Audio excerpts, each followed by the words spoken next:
네, 오늘은 호위병과 호위병 대 도윗이라는 제목으로 22장 나머지 부분 한번 살펴볼 텐데요.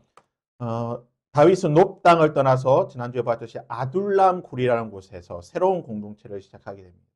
다윗이 높 땅을 떠나고 그곳에 사울이 오게 되고 사울이 다윗이 떠난 그 높 땅에 끔찍한 정말 있어서는 안 되는 그런 엄청난 일을 이 땅에 하게 되는 것을 오늘 보게 됩니다.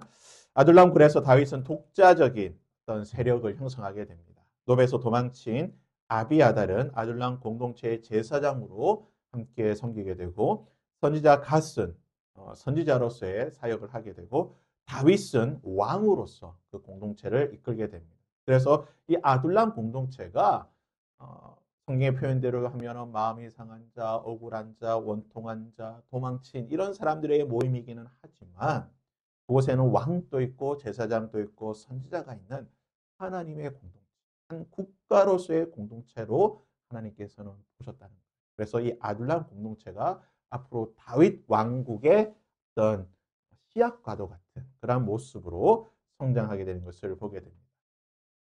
1절에서 2절까지는 아둘람 공동체의 시작을 우리가 살펴보았고요. 3절에서 5절까지는 그 아둘람 공동체의 첫 번째 조각이라고 할 수 있는 백성들이 있게 되고 다윗이 함께 하게 되는 것을 보게 됩니다.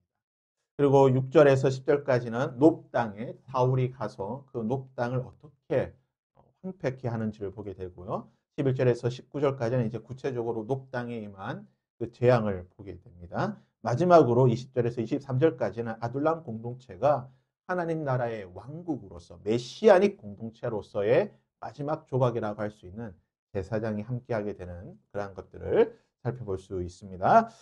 자, 그러면 잠깐 퀴즈를 보시게 되면요. 사울은 오늘 본문의 말씀에 보면 사울이 어떤 나무 아래에 앉아서 좌우에 자신들의 신하를 거느리고 높 땅에서 있게 되는데요. 사울이 앉았던 나무는 어떤 나무일까요?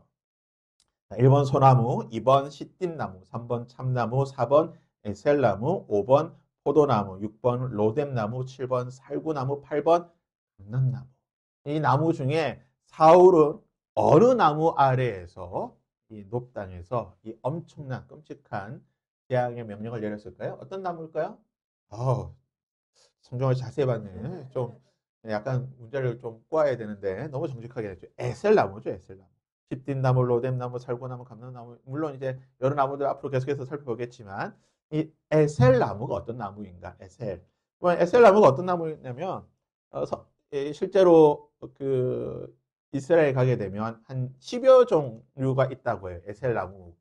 그러니까 우리도 대나무가 한 종류가 아니잖아요. 우리나라도 대나무 여러 종류 있듯이 에셀나무는 한 10종류가 되는 게 있는데 대표적으로 이제 이런 에셀나무죠. 굉장히 크죠. 그러니까 이렇게 큰 나무니까 뭡니까? 사울이 아까 여기 나무 그늘에 앉고 좌우 주변에 사람들이 신하들이 모셔서 이렇게 서 있을 수 있는 아주 큰 나무입니다.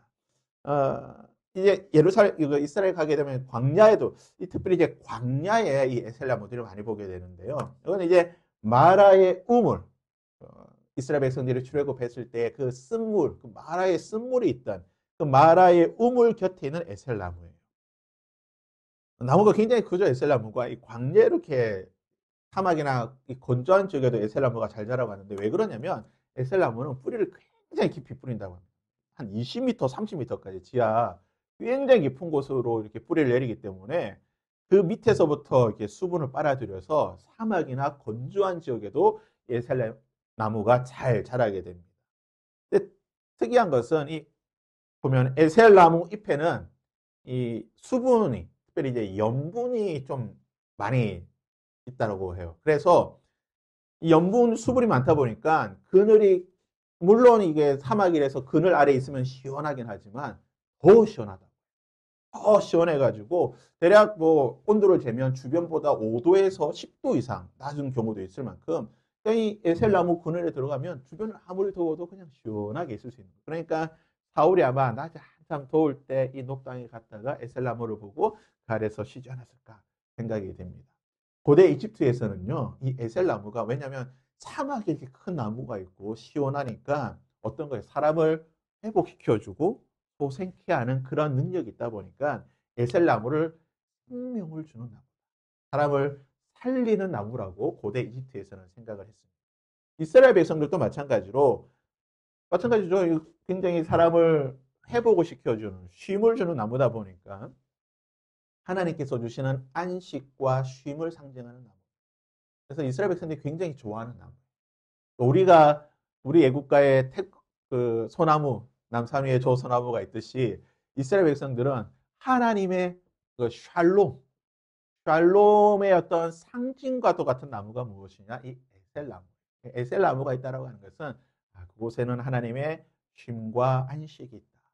성경에 보면 이 에셀나무가 몇 군데 나오게 되는데요. 창세기 21장에 보면 아브라함이 아비멜렉, 이 블레셋의 아비멜렉과 언약을 맺게 돼요. 아브라함이 워낙 재산이 많아지고 부해지니까 아비멜렉이 와가지고 야, 우리 협정 맺자. 더 이상 침범하지 말고 네 목자 내 목자 서로 싸우지 말고 우리 좀 평화협정 맺자. 샬롬. 평화협정을 맺자라고 하고 난 뒤에 아브라함이 부엘세바, 7우물이 있던 그 부엘세바에 무슨 나무를 심냐? 에셀나무를 심고 그곳에 에셀나무를 심고 언약, 평화, 샬롬을 상징하는 이런 뜻으로 에셀나무를 그곳에 심게 됩니다. 오늘 본문에도 나오듯이 사울이 에셀나무 그 아래에서 그 자신의 신하들을 모아서 높당에 대한 여러 가지 이야기들을 하는 것을 보게 되고요. 사무엘상 31장에 보면 사울이 죽고 난 뒤에 사울의 뼈를 가져다가 죽은 사울의 그 시체를 가져다가 어디에다 묻냐? 야베스에 있는 에셀나무 아래에 묻게 돼요. 또 보통 어디에 사람의 시체를 묻습니까? 이스라엘 백성들은 그 굴을 파서 거기에다 묻어야 되는데 사울은 에셀나무 아래에다가 이 사울의 시체를 묻고 장사를 지냈다고 합니다. 그러니까 에셀나무라는 것이 어떤 뜻인지 알겠죠? 굉장히 평화 또는 샬롬을 상징하는 나무입니다. 그래서 나중에 이제 뭐 성지순례를 가서 보시면 광야에 큰 나무가 있으면 그게 그 뭐죠? 겨자 나무가 아니라 에셀나무라고 보시면 큰 나무가 있습니다. 커서 사람들이 질 수 있는 나무가 있으면 이건 에셀 나무겠구나. 에셀은 하나님이 주시는 샬롬, 쉼을 상징한다라고 생각하시면 되겠습니다. 자, 1번 문제 보시면 사울에게 다윗과 아히멜렉의 행적을 고발한 사람이 있습니다. 누구입니까? 9절 말씀해 보면 그때의 누구죠? 에돔 사람 도액이. 우리가 지난번에 살펴보았지만 우리가 21장에서 이 도액에 대해서 살펴봤죠. 도액이 사울의 신하 중에 있었더니 대답하여 이르되 이새의 아들이 노베 와서 아이두베의 아들 아히멜렉에게 이런 것을 내가 보았다. 왕에게 뭐합니까? 보자질을 하는 거예요. 이게 이제 문제인데 에돔 사람 도액이죠. 도액에 대해서는 21장 7절에 보면 사울의 목자장, 에돔 사람이요 사울의 목자장이었다라고 기록을 하고 있습니다. 그래서 도액이라고 하는 이름의 뜻이 걱정, 염려, 두렵게 하다라는 뜻을 가지고 있다는 거죠. 그래서 일은 그대로 된다는 거예요. 일은 그대로 그는 사람들을 걱정하게 하고 염려하게 하고 두렵게 했던 그 역할을 하게 됩니다. 에서의 후손 에돔 사람이었고요. 지난번에 보았듯이 에돔은 이스라엘과 형제 관계이긴 하지만 출애굽으로 인하여서 하나님의 심판을 받게 되는 것을 보게 됩니다. 다윗 시대에 아마 종복이 되었을 거라고 생각이 되고 시편 52편에 보면 이 일에 대한 걸로 인해서 시편 52편에 다윗이 이 에돔 사람 도액으로 인하여서 시편 52편을 짓게 되는데요. 시편 52편의 표제를 보면 이렇게 기록을 하고 있습니다. 다윗의 맞쓰길 인도자를 따라 부르는 노래라고 해놓고요. 밑에 보면 뭐라고 적혀있냐면 에돔인 도액이 사울에게 이르러 다윗이 아히멜렉의 집에 왔다고 그에게 말하던 때. 그러니까 이 사건이 있고 난 뒤에 아히멜렉과 그 노베 제사장들이 다 죽고 난 뒤에 이를 겪고 난 뒤에 다윗이 하나님 앞에 시편 52편으로 하나님 앞에 찬양하게 되는데요. 시편 52편 1절에 보면 이 에돔 사람 도액에 대해서 뭐라고 말하고 있냐? 포악한 자여 내가 어찌하여 악한 계획을 스스로 자랑하는가? 그렇게 계속해서 에돔에 대해서 굉장한 악인이라고 합니다. 악인의 대명사로 이야기하는 것을 보게 됩니다. 그다음에 우리가 좀 한 가지 생각해 볼 게 뭐가 있냐면 지금 도액이요 사울에게 가서 무엇을 말하고 어떻게 말합니까? 사실 말해요. 팩트죠. 다윗이 와가지고 아히멜렉과 있었고 아히멜렉이 진설병을 주고 칼을 주고 했다는 것을 그냥 사실대로 말한, 어떻게 보면 고자질이라고, 뭐 고자질이면 고자질이겠지만 사실대로 말했잖아요. 팩트를 말했잖아요. 근데 이 일에 대해서 성경 뭐라고 말하고 있습니까?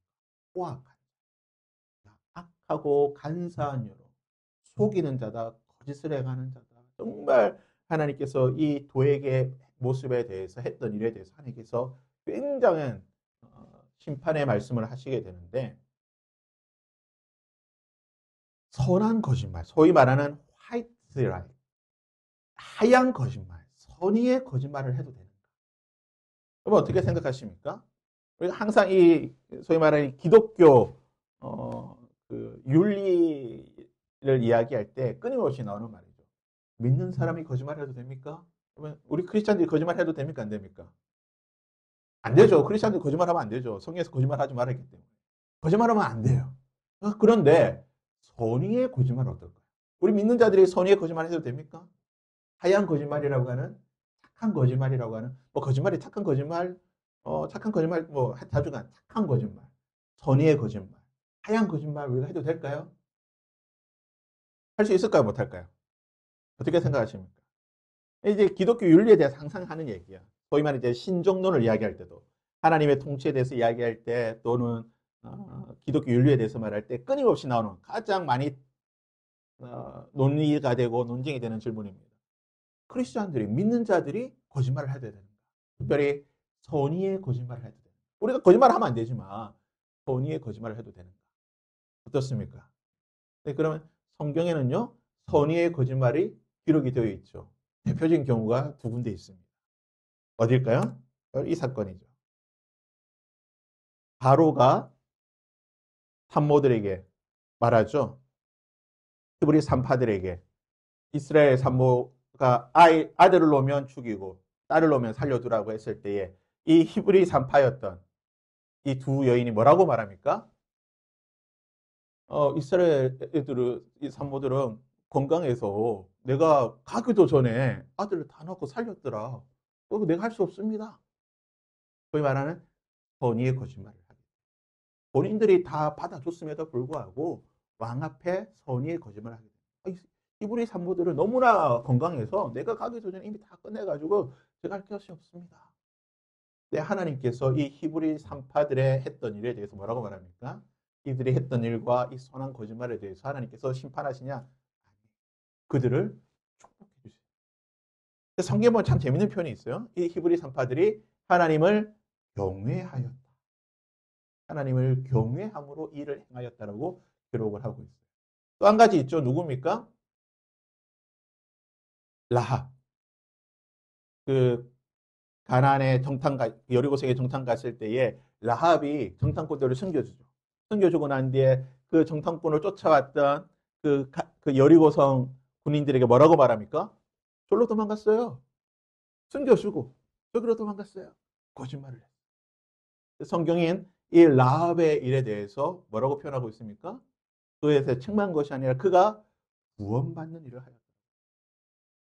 그러니까 성경은 지금 이 두 경우를 보게 되면 소위 말하는 선의의 거짓말에 대해서 어떻게 이야기를 하고 있는가?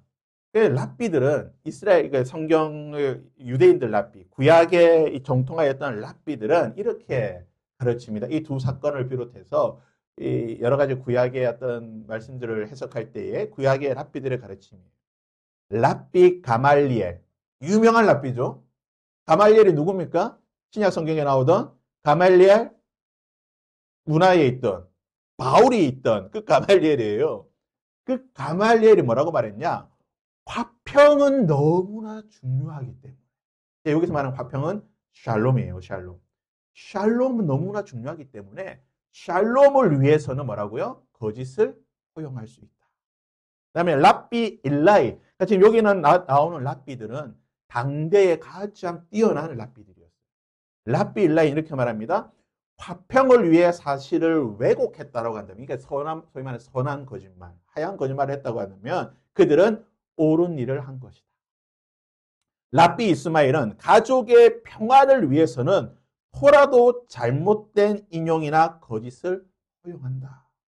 랍비 라다는요, 화평을 가져온다면 거짓을 말하거나 사실을 바꾸는 것이 계명이요. 오히려 뭐랍니까? 화평을 위해서라고 한다면 때로는 거짓을 말할 수 있다. 랍비 엘리몬크는요, 돈을 빌리러 왔을 때 갚을 수 없다라는 사실을 알더라도 돈이 없다고 거짓말하면 안 된다. 선한 선의의 거짓말을 할 수 있다는 건데 조건이 있어요. 무슨 조건입니까? 샬롬을 위해. 평화를 위해서는 대체적으로 랍비들이 거짓을 말해도 용인이 된다는 거예요.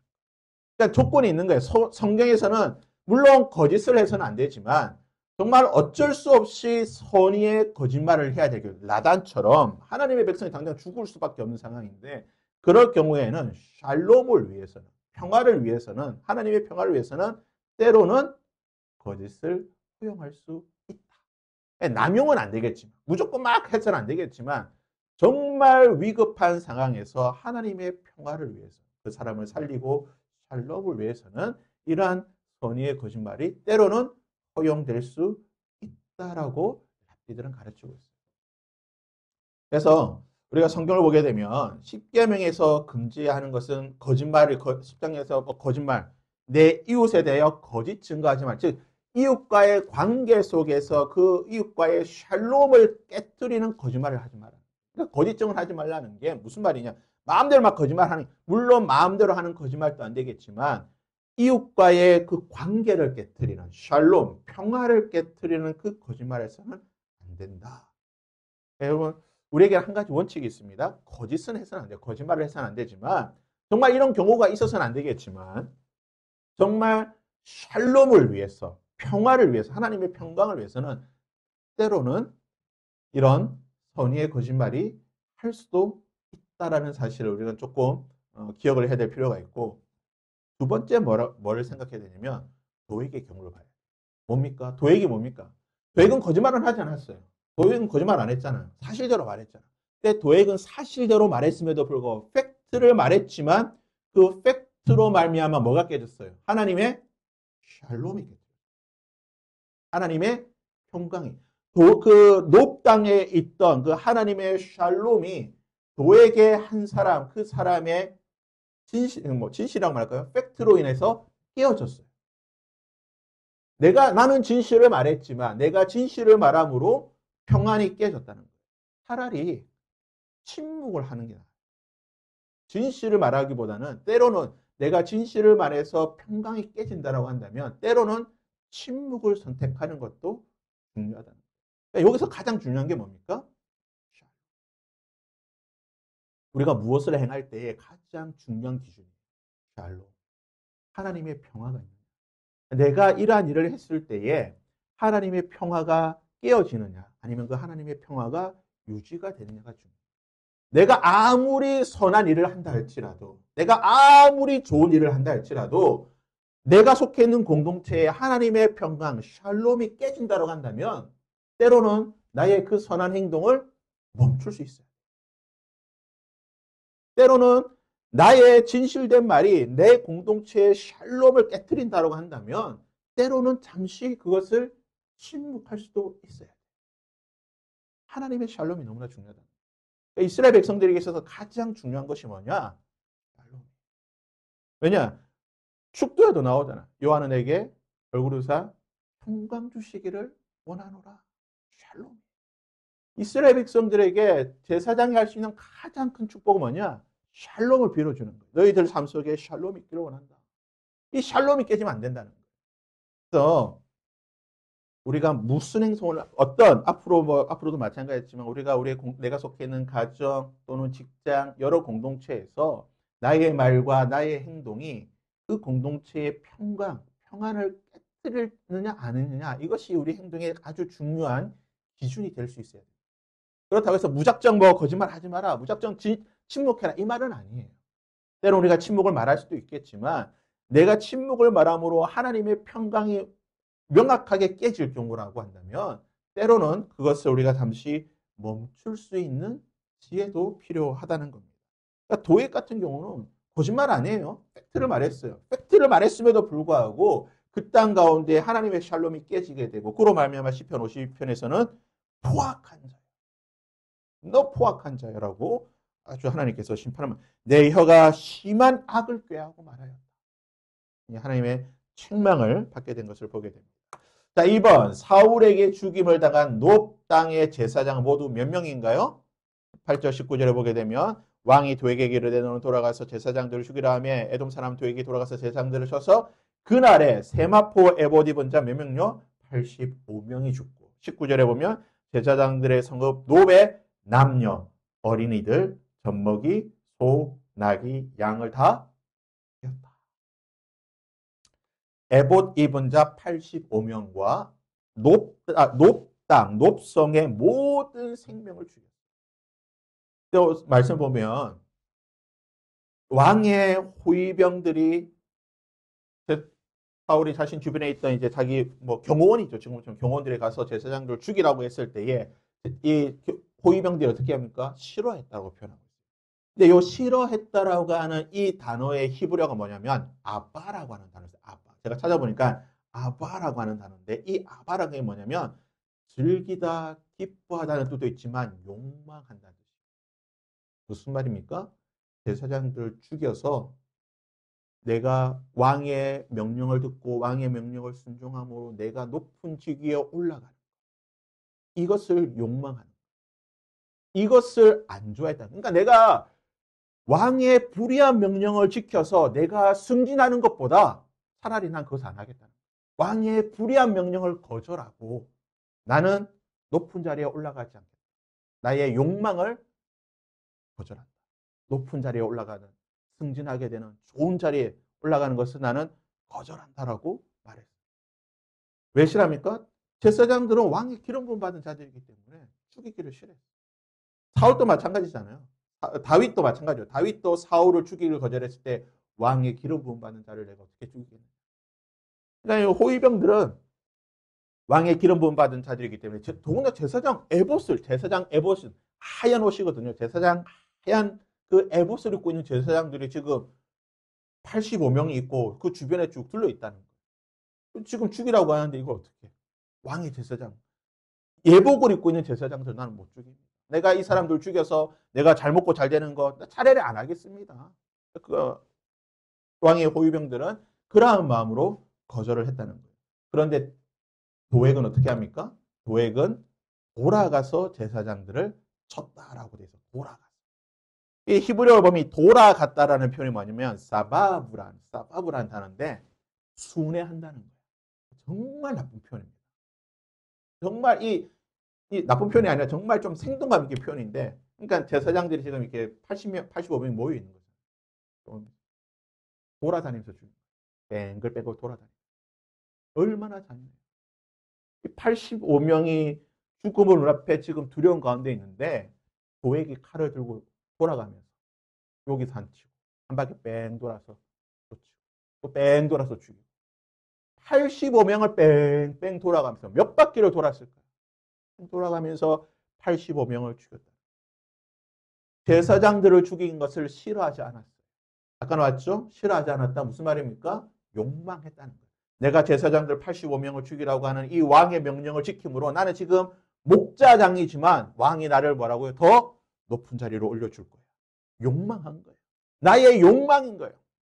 나의 욕망으로 인해서 하나님의 제사장들을 죽이는 것에 대해서 꺼리낌 없이 불법을 행하는 것에 대해서 꺼리낌이 없었다는 거예요. 우리가 무슨 일을 할 때에 이 욕망 때문에 높은 곳에 올라가기 위해서 때로는 불법을 행하기도 하고 이런 것들이 참 오늘 말씀을 통해서 우리가 참 잘 살펴봐야 돼요. 내가 이 일을 행하는 것이 나의 어떤 욕망으로 인해서 하는 것인가. 하나님의 일이라고 하지만 어떻게 보면 지금 왕의 명령을 마치 하나님의 명령처럼 들을 수도 있는데 하나님의 명령이라고 생각하고 있지만 이것이 어떻게 보면 나의 욕망으로 인해서 나의 욕망 때문에 내가 일을 하지 않는가. 그러니까 그런 나의 어떤 중심의 모습들을 좀 잘 살펴볼 필요가 있습니다. 본문에 보면 에봇 입은 자라고 되어 있잖아요. 아까도 말씀드렸지만 하얀 제사장 에봇을 입고 있어요. 얼마나 끔찍해요. 85명이 이 하얀 옷을 입고 있는데 그것이 다 피로 물들었죠. 더 놀라운 19절에 뭐라고 나와 있습니까? 그 성의 모든 생명, 남녀노소, 양소 다 죽였다고 됐잖아요. 이건 뭡니까? 소위 말하는 진멸 명령이에요. 진멸. 성경에서 진멸 명령은 누구한테만 내리게 돼 있냐면 이방인들에게. 이스라엘 백성들이 가나안에 들어갔을 때 여호수아에게 뭐라고 말씀하셨어요? 너는 진멸하라. 그 성의 남녀노소 모든 생명 가축들 다 죽여라. 진멸. 진멸은 하나님의 백성이 이방인들에게 하는 행위예요. 하나님의 심판의 결과로 하나님의 백성이 이방 백성들에게 행하는 것인데 지금 이것을 사울이 누구에게 하는 겁니까? 제사장. 이쯤 사울이 어떠한 마음인지 아시겠죠? 사울은 너무나 교만한 사람. 하나님의 백성을 진멸하고 있어요. 이 제사장들을 철저하게 하나님의 백성들을 철저하게 모독하는 이 엄청난 일을 하고 있는 거예요. 레위기 25장에 보면요. 하나님께서는 동족에게 자비를 베풀라고 말씀합니다. 레위기 25장 43절에 보면 너는 그를 엄하게 부리지 말고 내 하나님을 경외하라. 내가 혹시나 내 동족 이스라엘 백성들을 노예로 삼게 되면은 그를 엄하게 부리지 마라. 그에게 자비를 베풀고 친구처럼 가족처럼 노비긴 하지만 종이긴 하지만 엄하게 부리지 말고 잘 내줘라. 주인은 그를 매년 삭군과 같이 여기고 내 목전에서 엄하게 부리지 마라. 하나님 계속해서 동족은 이방인은 그렇게 하더라도 이방인은 엄하게 할 수 있겠지만 내 동족에게는 내 형제들에게는 그러지 말라고 말하고 있는데 사울은 뭡니까? 이방인들에게 행하듯이 하나님의 백성을 잔인하게 죽였다. 너무나 끔찍하죠. 사울이 얼마나 그가 교만하고 하나님의 백성들에 대해서 교만한 태도를 가지고 있는지를 이 본문의 말씀 통해서 우리가 볼 수 있습니다. 자, 마지막 3번인데요. 다윗에게 도망간 아히멜렉의 아들이 나오죠. 그 아들의 이름이 뭡니까? 20절에 보면 아히두베의 아들 아히멜렉의 아들 중에 하나가 피하 있으니 그 이름 뭐라고요? 아비아달이다. 그래서 아히멜렉의 아들 아비아달. 우리가 이런 드라마 보면 이렇게 자주 나와요. 막 한 성이 다 죽고 있는데 다 멸망하는데 꼭 한 명이 살아남아요.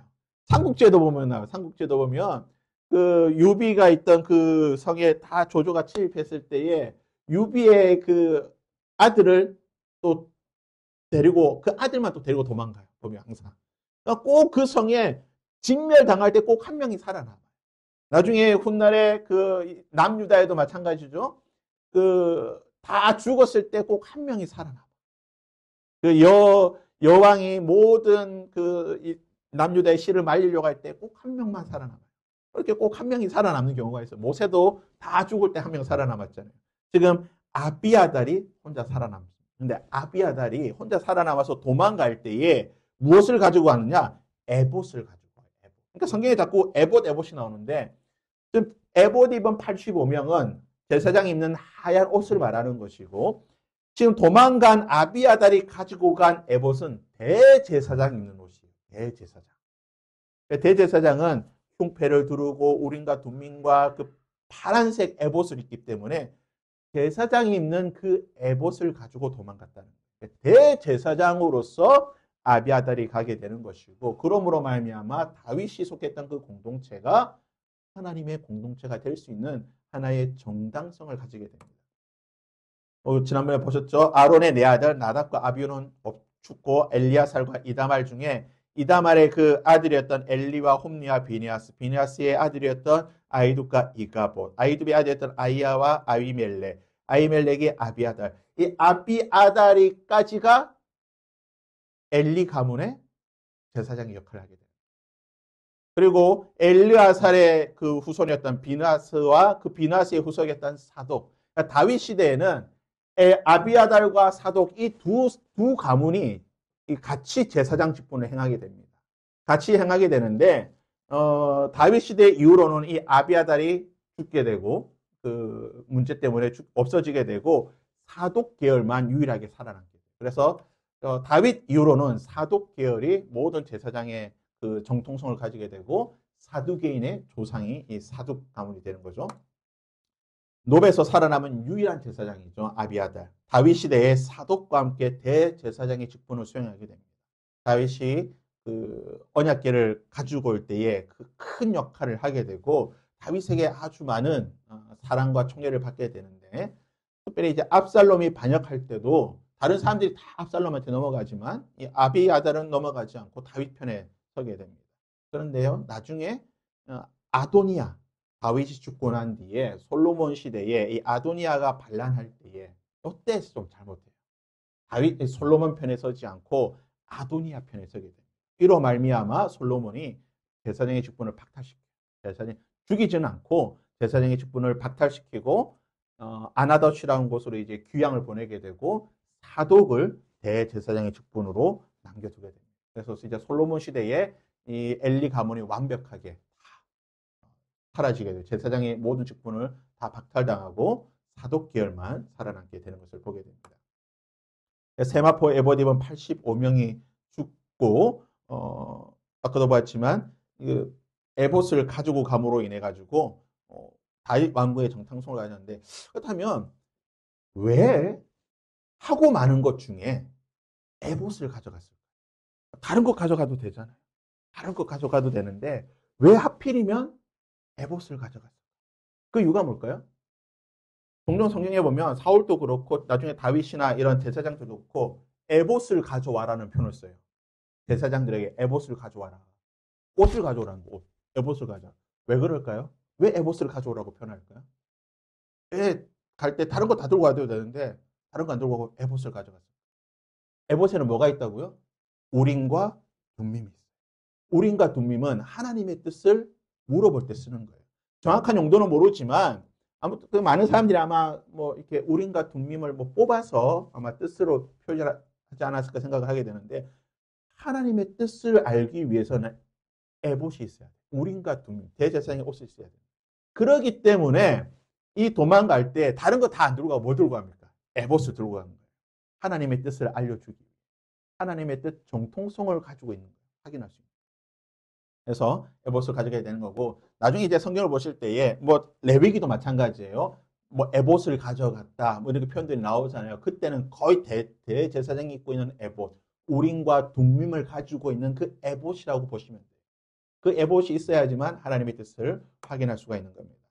지난주에 보지 않았지만 이제 선지자 갓 아까도 말씀드렸지만 다윗 그 아둘람 굴이 하나님의 메시아닉 공동체가 되기 위해서는 왕국이 되기 위해서는 뭐가 있어야 되죠? 왕이 있어야 되고 백성이 있어야 되고 왕과 제사장과 선지자가 있어야 되는데 왕은 다윗이고 이제 제사장은 아비아달이고 선지자는 누굽니까? 갓이라고 하는 선지자. 근데 성경은 그의 출신과 정보에 대해서 아무런 그냥 갑자기 나와요. 갓이라고 하는 인물이 21장에 선지자 갓이 있다고 와가지고 갑자기 나타나. 이 어디서 온 사람인지도 몰라요.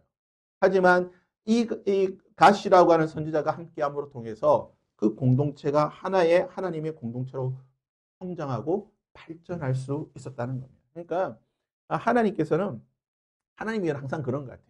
하나님은 한 번에 모든 걸 딱 세팅해서 딱 주는 분이 잘 아니에요. 물론 하나님이 때로는 우리에게 한 번에 딱 모든 거 그냥 A부터 Z까지 딱 맞춰서 안성맞춤으로 딱 줄 때도 있지만 많은 경우에 있어서는 하나님께서 뭡니까? 하나씩 하나씩 여기에 맞추고 좀 이따가 요거 맞추고 좀 이따가 여기 맞추고 해서 딱 맞춰서 우리에게 짠 주시는 경우가 많다는 거예요. 다윗 아둘람 굴도 마찬가지죠. 400명의 사람이 모였다가 다윗 모였다가 다시 왔다가 그 노비라고 하는 그 땅에 엄청난 그 재앙을 겪고 비극적인 사건을 겪고 나서야 제사장 아비아달이 옴으로써 그 땅에 완벽한 하나님의 공동체가 세워졌다는 겁니다. 그래서 우리는 때로는 왜 이런 좀 비극적인 일이 있을까 이런 일이 있을까 생각되겠지만 어떻게 보면 그것이 하나의 하나님의 밑그림이 될 수도 있다는 거예요. 하나님께서 하나씩 하나씩 밑그림을 그려가시면서 점점 하나의 그림을 완성해가는 것을 보게 됩니다. 그래서 우리는 때로는 하나님의 전체적인 그림을 아직 볼 수 없겠지만 그리고 또 밑그림도 잘 안 보이겠지만 하나님께서 이렇게 해가시는 것을 기대하고 또 바라보면서 또 잘 준비해 나가면 언젠가는 그 하나님의 멋진 완성된 그림을 보게 될 줄 믿습니다.